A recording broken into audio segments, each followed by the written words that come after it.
ആദ്യം നോക്കേണ്ടത് ഫ്രാക്ഷൻ ആണെങ്കിൽ അതിൻ്റെ ഡിനോമിനേറ്റർ നോക്കണം. അതുകൊണ്ട് ഇവിടെ രണ്ടിടത്തും 2 ആണ്.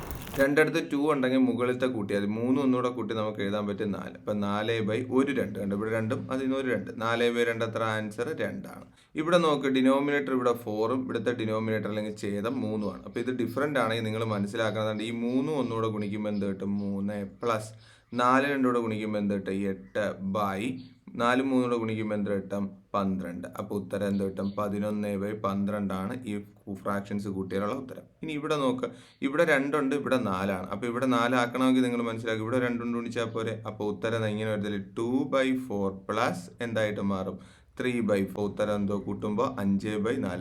ഇനി ഇവിടെ നോക്ക്, ഇവിടെ 2 ആ. അപ്പോൾ ഇവിടെ നമുക്ക് 2 കൊണ്ട് ഗുണിച്ചാൽ മതി എന്ന് നിങ്ങൾക്ക് അറിയാമല്ലോ. അപ്പോൾ എൻ്റെ ഉത്തരം എന്ത് വരും? 2/4 പ്ലസ് 1/4 ആവും. അപ്പോൾ ആൻസർ എന്ത് വരും? 3/4. കൂട്ടി ഒന്നുകൂടെ കൂട്ടിയാൽ 2. 2/4. 2ന്റെ ഡബിൾ ആണ് 4. അപ്പോൾ ആൻസർ ഏതാ? 1/2 ആണ്.